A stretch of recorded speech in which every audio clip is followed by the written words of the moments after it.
Picture this. A teenager stands in front of a mirror. His name is Kurt Keller, 19 years old. He tightens the belt of a Wehrmacht uniform, adjusts the steel helmet, and stares into his own reflection. But the eyes staring back at him aren't just his. They're the eyes of an entire generation that had been told, since birth, that they were chosen. Kurt Keller was not simply a soldier, he was the end product of a vast machine, a system that had taken children and molded them into weapons. His whole life had been one long preparation for this moment. He believed with every fiber of his being that he was about to fight for the glorious future of Germany. What he didn't know was that the summer of 1944 wouldn't bring him glory. It would bring him truth, the kind that shatters illusions. And it would leave him with something far heavier than wounds. It would leave him with regret. Kurt Keller was born in 1925 into a Germany that felt betrayed. The Treaty of Versailles had humiliated the nation. Families struggled with hunger. Inflation destroyed savings overnight. Bitterness lingered in every household. Into that despair came Hitler, a man who promised not just recovery but greatness. For children like Keller, Hitler wasn't a politician. He was painted as a savior. At school, every subject was bent toward ideology. Geography showed maps of a greater Germany. History blamed Jews, communists, and foreigners for every crisis. Science taught racial theory as fact. Even playtime wasn't free. At 10, Keller joined the Deutsches Jungvolk. By 14, he was in the Hitler Youth. They camped in the woods, sang songs around fires, played war games. It looked innocent, but it was training. Every hike led to nationalist monuments. Every song praised sacrifice. Boxing and drills toughened boys into fighters. At rallies, they raised their arms and shouted, "Sieg Heil," until their throats were raw. And on Hitler's birthday, boys like Keller swore a personal oath. "I am willing and ready to give up my life for him, so help me God." Keller didn't think he was brainwashed. To him, it was life. Normal, glorious. He wasn't just ready to fight. He wanted to. By 1943, Germany was running out of men. The war on the Eastern Front was bleeding divisions dry. So boys like Keller were drafted early. At 19, he entered the 352nd Infantry Division. It was no ordinary posting. His unit was stationed in Normandy, guarding the French coast.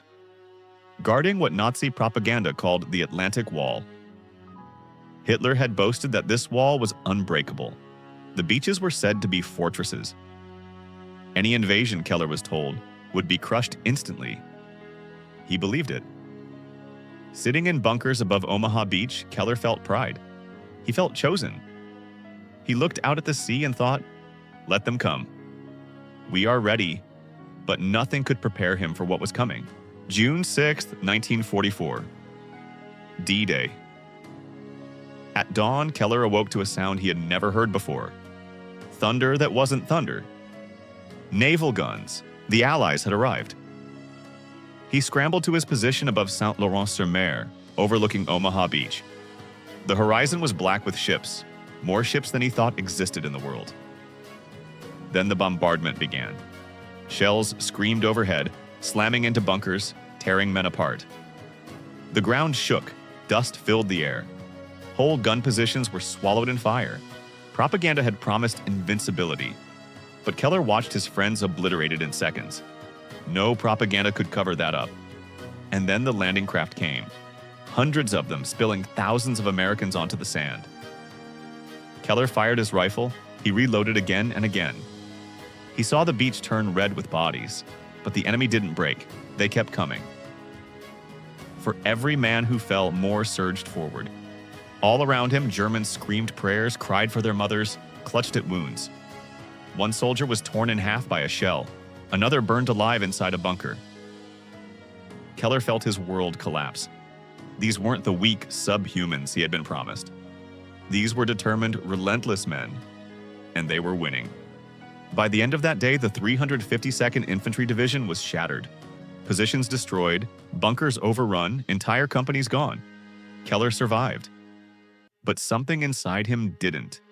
The Reich had promised him glory. All he saw was mud, smoke, and death. In the chaos, Keller made a choice that could have cost him his life. He deserted. For the Nazi regime, desertion was treason. punishable by execution, but Keller no longer cared. He couldn't fight for a lie. He couldn't kill for Hitler anymore. His desertion was discovered. He was arrested, tried in a court-martial, and sentenced. Execution was the usual fate for deserters, but Keller was given something else, a different kind of death sentence. He was reassigned to the Eastern Front. It was called a suicide mission. The Eastern Front chewed up divisions. Soviet artillery, tanks, and partisans showed no mercy. For Keller, this was punishment enough. It didn't take long. Keller's unit was smashed, and he was captured by Soviet forces. He spent 1,556 days away, over 4 years in Soviet captivity. Life in the camps was brutal. Hunger was constant. Disease spread through the barracks. Men wasted away, reduced to skin and bone. Every day was a battle for survival. But captivity gave Keller something else. Time. Time to think. Time to see the truth that had been hidden from him his whole life. He thought about the oath he had sworn as a boy, about the bodies on Omaha Beach, about the comrades who died for nothing. He realized he hadn't been a hero. He had been a pawn. In 1949, Keller was released. He returned to Germany a different man. His family barely recognized him. The boy who had once dreamed of glory was gone. In his place was a hollow, scarred survivor. Like many of his generation, Keller struggled. How do you live after believing a lie so completely? How do you face what you were part of? Many former Hitler youth stayed silent. They buried their guilt. But Keller chose differently. Decades later, Keller returned to Normandy. The same beaches where he had once fired at Americans. The same ground where he had buried his illusions. But this time, he came unarmed. He shook hands with American veterans, men he had once tried to kill. He told his story honestly, the indoctrination, the lies, the collapse, the regret. He planted trees. He wrote words of peace. He dedicated his final years to reconciliation, to warning younger generations about the seductive poison of ideology. Keller was still haunted. Regret never left him. But he turned it into a weapon, not of war, but of memory. Kurt Keller's story is not just about one boy. It is about an entire generation.